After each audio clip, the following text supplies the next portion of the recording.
चलिए पाठ का नाम जैसा हम लोग देख रहे हैं कि अध्याय 3 दो चर वाले रैखिक समीकरण युग्म। सबसे पहले देखो हमको क्या पता होना चाहिए कि इसका मतलब क्या होता है। नाम तो हमने पढ़ लिया, अब नाम का मतलब है नहीं पता है तो क्या मतलब है। सुनिए दो चर, सबसे पहले ये बताइए आप लोग चर माने जानते हैं क्या होता है? क्या होता है चर माने? चर मतलब एक्स वाई या जेड है ना, जो ABCD में होता है। अच्छा शुरुआत के जो ABCD का चर होते हैं उसको चर नहीं बोलते, मतलब उसका इस्तेमाल किताब में चर के रूप में नहीं किया जाता है, इसलिए हम लोग XYZ ज्यादा लेंगे, याद रखिएगा। तो दो चर का मतलब क्या होगा तो हम लोग जानेंगे। दो चर का मतलब आप इस समय समझ लीजिए कि एक x होगा और एक क्या होगा y होगा। दो चर हो गया। रैखिक का मतलब क्या होता है? रैखिक का मतलब होता है जिसके ऊपर घात जो होना चाहिए, घात केवल कितना होना चाहिए? दो घात हो गया तो रैखिक नहीं रह गया। जैसे ही दो घात होगा वो द्विघाती बन जाएगा। रैखिक माने एक घात वाला समीकरण होना चाहिए। और समीकरण का मतलब क्या होता है? समीकरण का मतलब क्या होता है? समीकरण का मतलब आप इतना समझिए, किसी भी चीज के बराबर में क्या होना चाहिए? जीरो हो या कुछ भी हो, बराबर होना चाहिए। इसको बोलते हैं दो चर वाले रैखिक, इसको समीकरण। और युग्म माने क्या होता है? युग्म का मतलब होता है जोड़ा। युग्म का मतलब जोड़ा, मतलब दो चर होना चाहिए, एक x एक y। अगर इसको पूरा हम अपने हिसाब से लिख के बताएं तो कैसे लिखा जाएगा? देखिए इसलिए बनाया गया कि आपको ये याद रखना, दो चर वाले रैखिक समीकरण, दो चर वाले रैखिक समीकरण का मानक रूप का मतलब ना कि दो चर वाला जो रैखिक समीकरण युग्म होता है वो कैसा दिखता है? दो चर वाला रैखिक समीकरण युग्म तो देखिए इस प्रकार का दिखता है। ax इस तरह का ax plus by plus c बराबर 0, इस प्रकार का दिखता है। जब ऐसा लिखा रहेगा तो हम उसको क्या कहेंगे? दो चर वाले रैखिक समीकरण युग्म, जिसमें एक x हो एक y हो। तो बताइए दो चर हो गया, रैखिक है क्योंकि घात एक है। युग्म है, युग्म मतलब जोड़ दिया गया है तो युग्म बन गया, जोड़ा बन गया। और बराबर 0 है तो क्या है? समीकरण है। तो इसी को बोलते हैं दो चर वाले रैखिक समीकरण युग्म। अच्छा एक बात और जानेंगे हम लोग, जहां a, b तथा c क्या है? a, b तथा c वास्तविक संख्याएं ठीक, ये बात आपको याद रखना है, वास्तविक संख्याएं हैं। अच्छा अगर हम आपको एग्जाम्पल बताएं कैसे किस प्रकार का होता होगा सवाल हमारा, जैसे देखिए सवाल आपको ऐसा दिखेगा। एक की जगह पे वास्तविक संख्या का मतलब क्या होता है? आप कोई भी नंबर रख सकते हैं, जैसे मान लीजिए हमने रख दिया 2, ए की जगह पे 2, बी की जगह क्या रख दिए? 4 रख दिए, और सी की जगह पे अपने मन से 5 रख दिए, और बराबर में 0। ये बन गया दो चर वाला रैखिक समीकरण। इसी तरह से हम और भी कुछ रख सकते हैं, जैसे मान लो ए की जगह पे 5 रख दिया हमने, बी की जगह पे -2 रख दिए, सी की जगह पे 7 रख दिए, और बराबर 0। ये बन गया रैखिक समीकरण युग्म। तो याद रखना रैखिक समीकरण युग्म दो चर वाला ऐसा ही दिखता है। जैसे हम लोग द्विघात वाला पढ़े थे तो उसका बताए थे, ये दो चर वाले रैखिक समीकरण युग्म है। और अगर इसके बाद मान लिया जाए कि दो तो आपको रैखिक, पहले अच्छा इसको लिख लीजिए, इसको लिखिए तब थोड़ा सा बताना है कुछ।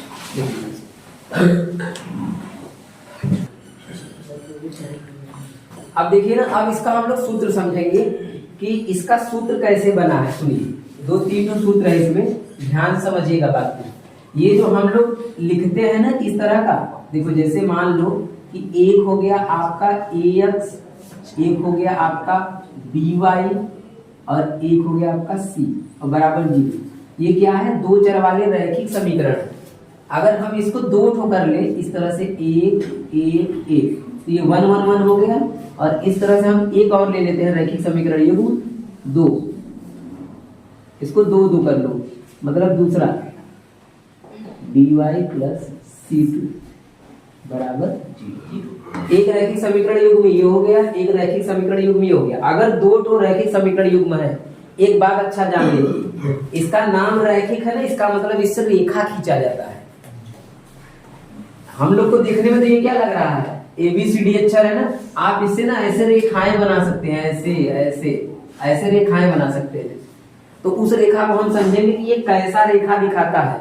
अब आप कहेंगे सर ये क्या बात कर रहे हैं, इससे रेखा बनता है? हाँ, अभी हम आपको बना के दिखाएंगे ना, इससे रेखा बनता है, रेखा बना सकते हैं। तो सुनिए कितने प्रकार का हमको रेखा पढ़ना है। तो पहला हमें पढ़ना है, पहला रेखा हमारा है इस तरह का। बात को बस ध्यान समझते जाओ, सब समझ में आएगा ना, बस बात को समझते जाइए, सुनते जाइए। ये हमारा पहला रेखा है। ये कैसा रेखा है, एक दूसरे को क्या कर रहा है, काट रहा है। तो इसको बोलते हैं प्रतिच्छेदी रेखा। क्या बोलते हैं? एक दूसरे को जब ऐसे कट करता है तो उसको बोला जाता है प्रतिच्छेदी रेखा। तो इसका नाम है प्रतिच्छेदी। यही सब आपको याद रखना है, प्रतिच्छेदी। जब एक दूसरे को काटता है तो उसको बोलते हैं प्रतिच्छेदी। अच्छा, दूसरा समझिए। दूसरा आपको इसमें 3 रेखाएं समझना है, 3 प्रकार का। पहला हो गया प्रतिच्छेदी, दूसरा हो जाएगा आपका ये एक रेखा गया और एक रेखा और चला गया। इसको क्या बोलेंगे? इसको बोलेंगे समांतर रेखा। इसको बोलेंगे समांतर रेखाएं। ये रेखाएं कैसी हैं? समांतर है। समांतर भी बोलते हैं कि इसका अंतर समान है, दूरी बराबर है तो अंतर समान है। ये एक दूसरे को कट कर रहा है, इसको बोलेंगे प्रतिच्छेदी। अब तीसरा देखो, तीसरा क्या रेखा है? तीसरा जो रेखा होता है वो एक बार जाता है और फिर उसी लाइन पर एक बार और चला जाता है, उसी लाइन पे एक बार और चला जाता है। तो इसका नाम पड़ गया संपाती रेखा। एक ही लाइन पे जब 2 बार रेखा चला जाएगा, 2 रेखाएं एक ही बार उसी के ऊपर, तो इसको क्या बोलते हैं? संपाती। ठीक, ये बात आपको पता होना चाहिए। पहला प्रतिच्छेदी, दूसरा समांतर और तीसरा संपाती। अच्छा, अब इसके बाद इसका कौन सा ऐसा फार्मूला है जिससे हमको पता चल जाएगा देख करके? इसका कौन सा ऐसा फार्मूला है जिससे पता चल जाएगा? देखो फार्मूला आपको याद रखना है, सुनिए। अच्छा, एक बात और, फार्मूला लिखने से पहले एक छोटा सा बात और बता दें आपको, एक छोटा सा बात और।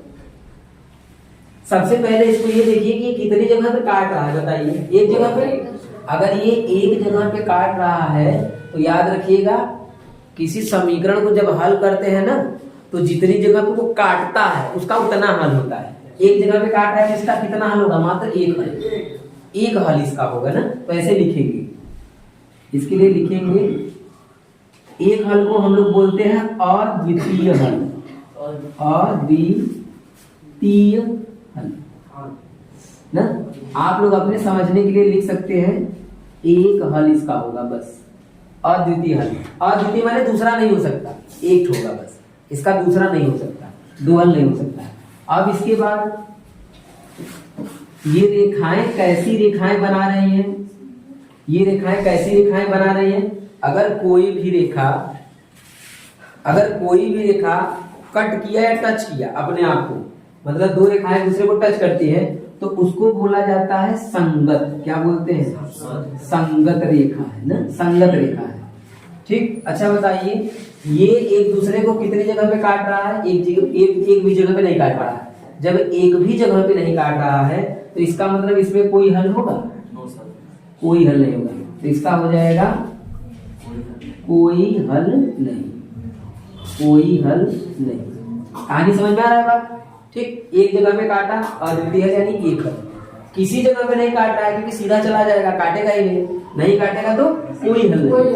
अच्छा, इसके बाद ये संगत होगा कि असंगत होगा? असंगत होगा। क्यों? क्योंकि कहीं टच कर रहा है। जब टच नहीं कर रहा है तो लिखेंगे असंगत, असंगत। ठीक, फिर इसके बाद इसमें आइए संपाती वाले में। संपाती वाले में देखेंगे तो आप कहेंगे सर ये तो हर जगह टच कर रहा है, नहीं? उसी पे तो जा ही रहा है, तो हर जगह टच कर रहा है। अगर हर जगह टच कर रहा है तो इसका मतलब इसमें कितने हल होंगे? अनेक हल होंगे, बहुत सारे हल होंगे।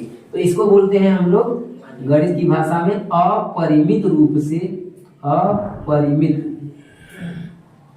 रूप से अनेक हल। कहानी समझ में आ रहा है? अनेक हल। अनेक हल क्यों हो रहा है? क्योंकि ये रेखाएं हर जगह टच करती हुई जा रही है। आप कहेंगे कहाँ कहाँ काट रहा है? यहाँ भी काट रहा है, यहाँ भी काट रहा है, हर जगह पे काट रहा है, तो अपरिमित रूप से अनेक हल हो जाएगा। अच्छा, ये संगत है कि नहीं है? बिल्कुल संगत है।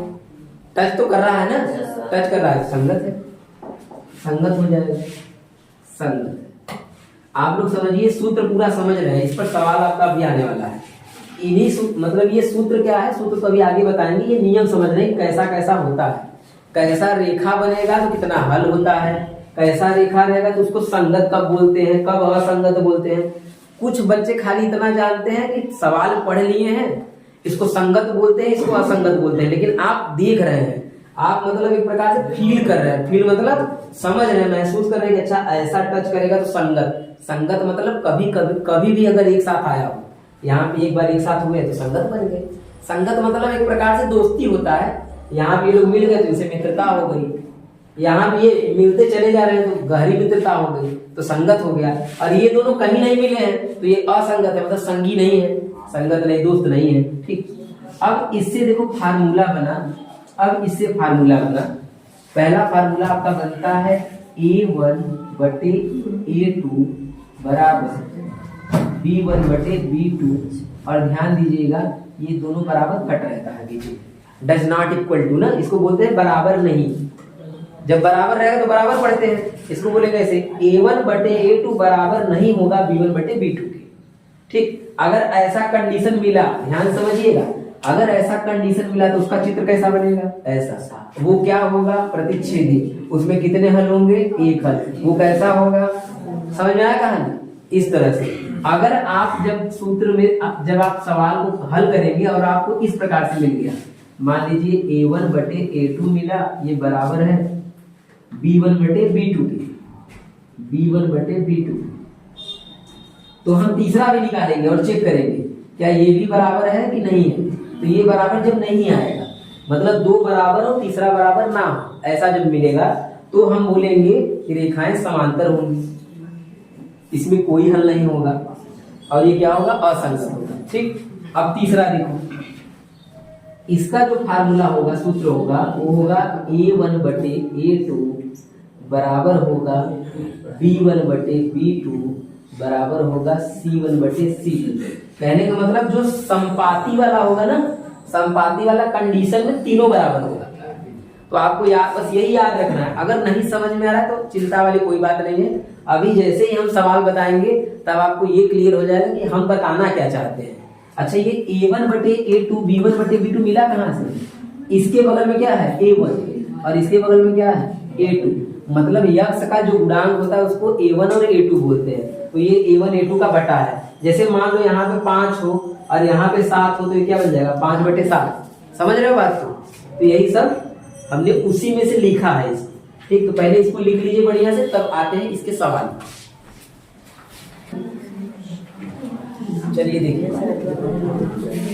देखो प्रश्नावली 3A में क्या है ना, एक्सरसाइज 3A में सबसे पहले हम पहला सवाल नहीं पढ़ेंगे, हम पहले ऐसा सवाल पढ़ेंगे जो ये तरीका बताएं, इस तरीके पे आधारित हो। जैसे कि आपको हम सवाल जो बताएंगे, सबसे पहले आपको 5वां बताएंगे, 6वां बताएंगे और 7वां बताएंगे। आपको हम इसमें से कोई भी एक सवाल बता देना, आप तुरंत पूरा का पूरा कर लेंगे। ये सब सेम टाइप का क्वेश्चन है, 5वां, 6वां और 7वां। जैसे देखो 5वां क्वेश्चन में बोल क्या रहा है, पहले हम सवाल को पढ़ते हैं, अब तक सवाल को लगाते हैं। एक सवाल हम आपको बताएंगे 5वां में से, एक सवाल 6वां में से, एक 5वां एक 6वां में। सुनिए, सवाल बोल रहा है कि अनुपातों A1 बटे A2 कामा B1 बटे B2 और C1 बटे C2 की तुलना करके ज्ञात कीजिए कि निम्न समीकरण युग्म द्वारा निरूपित रेखाएं एक बिंदु पर प्रतिच्छेद करती हैं, कामा समांतर हैं अथवा समपाती हैं। हमको चेक करके बताना है कि जो समीकरण युग्म दिया हुआ है, जैसे 5वां का पहला, आपको क्या चेक करना है, A1 बटे A2 कामा B1 बटे B2 तथा C1 बटे C2। हमको इस तरह से चेक करना है इसको निकाल के कि वो कैसा है, मतलब समांतर है, पहले प्रतिच्छेदी बोला है कि प्रतिच्छेदी है कि समांतर है कि समपाती है। आपको ये पूरा बताना है, तीनों पॉइंट चेक करके बताना है। सवाल पहला क्या है, पहला सवाल लिखा है 5x माइनस 4y प्लस 8 बराबर 0। 5x माइनस 4y प्लस 8 बराबर में 0। और दूसरा समीकरण दे दिया है, दो समीकरण देगा आपको, दो समीकरण देगा। दूसरा दिया है समीकरण 7x plus 6y, 7x plus 6y minus 9 बराबर में 0। ठीक, ये दो समीकरण दे दिए। हर बार दो समीकरण देगा, जानते हो क्यों? इसलिए क्योंकि इससे तो एक रेखा बनेगा ना। जब एक ही रेखा बनेगा तो हम कैसे जानेंगे प्रतिच्छेदी है? जब तक दो रेखा नहीं बनेगा तो एक रेखा इसका बनेगा, एक रेखा इसका बनेगा। अब हमको चेक करना है कि वो रेखा कैसा होगा, प्रतिच्छेदी होगा, ऐसे ऐसे होगा, समांतर होगा, सामने सामने, कि संपाती होगा उसी के ऊपर। अब हमको ये चेक करना है कि तीनों में से क्या होगा। तो चेक करने के लिए सबसे पहला काम क्या करेंगे, इसको मानेंगे समीकरण नंबर 1 और इसको मानेंगे समीकरण नंबर 2। पहला काम समीकरण मान लिया हमने। अब क्या करेंगे, इन दोनों की तुलना करेंगे। अच्छा, तुलना किससे करेंगे वो लिखना पड़ेगा। लिखेंगे, छोटा सा लाएंगे, समीकरण 1 की तुलना, समीकरण 1 की तुलना A1x B1y प्लस C1 बराबर 0 से तथा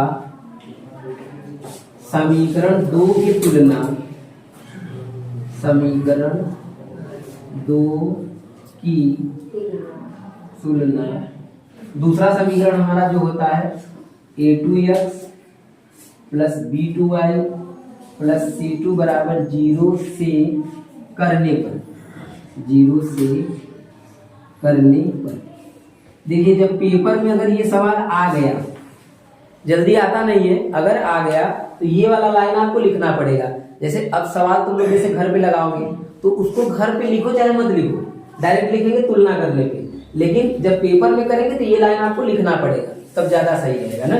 तो जब तुलना करेंगे तो हमको बताओ A1 का मान कितना मिलेगा, 5। A1 का मान 5 मिल जाएगा। तो यहाँ पे लिखेंगे A1 बराबर 5, कॉमा लगाएंगे। B1 का मान कितना मिलेगा, -4। B1 बराबर -4।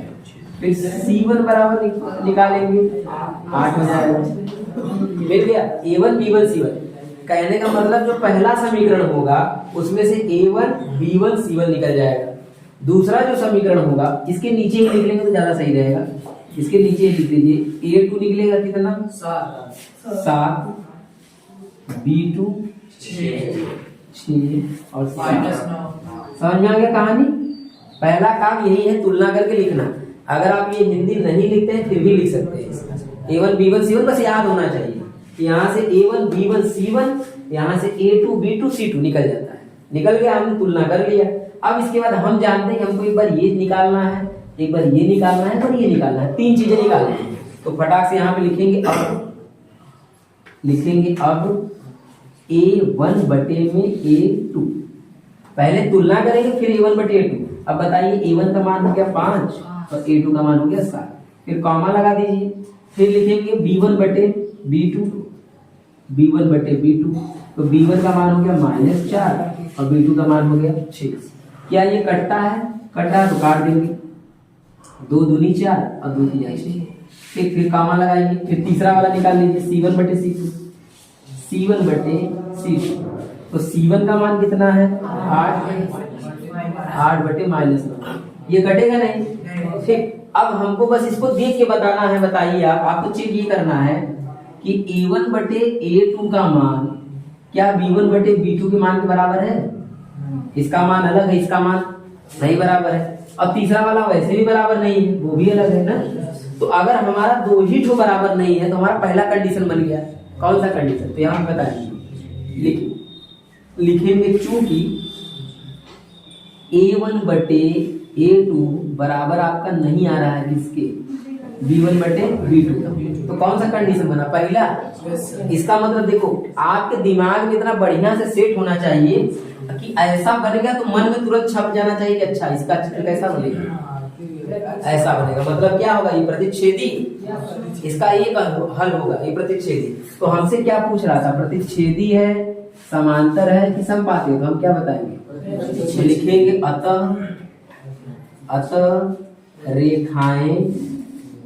अतः रेखाएं प्रतिच्छेदी है। कहानी समझ में आ गया? प्रतिच्छेदी, ठीक।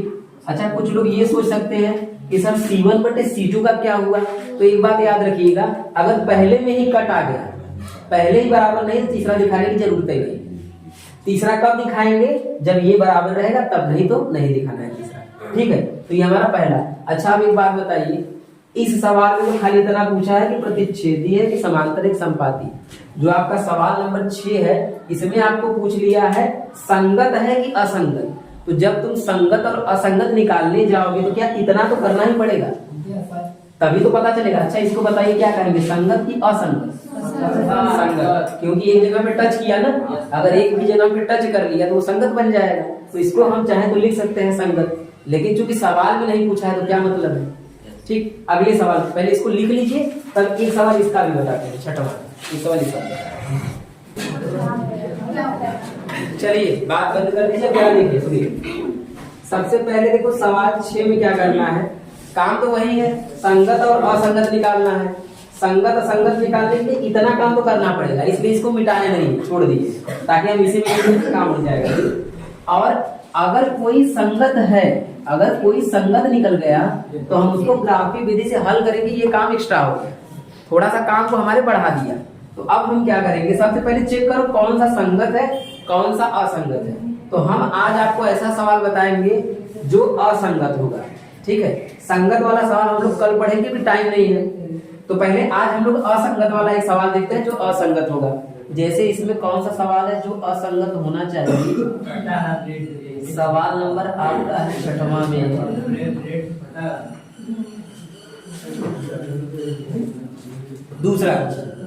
दूसरा क्वेश्चन ऐसा सवाल है जो संगत नहीं है, ठीक है। अभी हम आपको एक ऐसा तरीका बताएंगे, बात नहीं जी, बात मत करो। अभी हम आपको एक ऐसा तरीका बताएंगे कि आप देख के बता देंगे कि वो प्रतिच्छेदी होगा कि वो संगत होगा कि असंगत, खाली देखोगे बता दोगे। एक ऐसा तरीका भी बताएंगे, ठीक है। लेकिन अभी के लिए इसको पहले सीखिए बढ़िया से। सवाल नंबर दूसरा देखते हैं 6वां का। कल हम लोग इसका पहला और तीसरा सवाल लगाएंगे, ठीक है। दूसरा सवाल क्या है कि x माइनस वाई बराबर 8, x माइनस वाई बराबर 8, कॉमा 3x माइनस 3y बराबर 16, 3x माइनस 3y बराबर में 16। ये समीकरण नंबर आपका 1 बन जाएगा। ये समीकरण, अच्छा एक बात और ध्यान देना, छोटा सा बात ये याद रखना है कि हमेशा बराबर में 0 होना चाहिए। सबको पलट के इधर कर दो, नहीं तो हमको तुलना करने में, क्योंकि जो हम तुलना कर रहे हैं बराबर में क्या है, इससे तुलना करें तो वहां भी तो 0 होना चाहिए, इसलिए तुलना हमारा सही रहेगा ना। तो हम क्या करेंगे, x माइनस वाई, 8 को इधर पलट देंगे तो -8 हो जाएगा बराबर में 0। अब ये हमारा बन गया समीकरण नंबर 1। और 16 को इधर पलट देंगे, 3x माइनस 3y माइनस 16 बराबर में 0, समीकरण नंबर 2। तो इस तरह से समीकरण 1 और समीकरण 2 बन गया। अब हम क्या करेंगे, तुलना करेंगे। तो a1 का मान कितना मिलेगा, यहाँ पे कुछ नहीं है तो क्या हो जाएगा 1, ठीक है, यहाँ पे हो जाएगा 1। b1 का मान यहाँ भी कुछ नहीं है 1, लेकिन वहां माइनस में है तो -1 हो जाएगा, ठीक है। c1 का मान माइनस में 8। अब यहां से a2 b2 और c2 निकाल लो, 3 -3 और माइनस में 16, ठीक। अब हम क्या करेंगे, a1 बटे a2 निकालेंगे। तो a1 का मान 1 बटे में 3, b1 b2 -1 बटे में -3, -1 बटे में -3, तो ये कट करके 1/3 बन जाएगा, माइनस से माइनस प्लस हो जाएगा, इसलिए तो ये दोनों तो मिल गया, मैचिंग कर रहा है। और तीसरा आप देखेंगे -8/16, तो माइनस से माइनस कट गया और 8 एकम 8, 8 दूनी 16। ठीक, तो आप देख सकते हैं कि जो आपका A1/A2 का मान है और B1/B2 का मान, ये दोनों सेम है, लेकिन C1/C2 का मान वो सेम नहीं है, वो अलग से आ गया है ना। तो हम यहाँ पे क्या कहेंगे कि A1/A2 बराबर है लेकिन B1/B2 के, लेकिन C1/C2 के बराबर नहीं है, C1/C2 के बराबर नहीं है। अगर पहला बराबर है दूसरा बराबर नहीं, तो हमारे मन में तुरंत चल जाना चाहिए कि अच्छा ये तो इस वाला, ये वाला कंडीशन है, समांतर वाला। अगर समांतर है तो कहीं टच नहीं किया, अगर कहीं टच नहीं किया तो क्या हो जाएगा, असंगत हो जाएगा। तो यहाँ पे हम लिख देंगे समांतर, अतः रेखाएं क्या है, समांतर है, लिखेंगे। इसलिए अगर समांतर है तो इसलिए क्या हो जाएगा, इसलिए असंगत है। ठीक, कहानी समझ में आ गया, यही है हमारा आंसर। दूसरा चीज क्या बोल रहा है, दूसरा बात ये बता रहा है कि अगर ये संगत निकल गया, अभी निकलेगा, अगर ये संगत निकल गया तब आपको इसको ग्राफिक विधि से हल करना होगा, और ये चीज हम लोग कल सीखेंगे अगले सवाल में कि ग्राफिक विधि से हल कैसे करते हैं।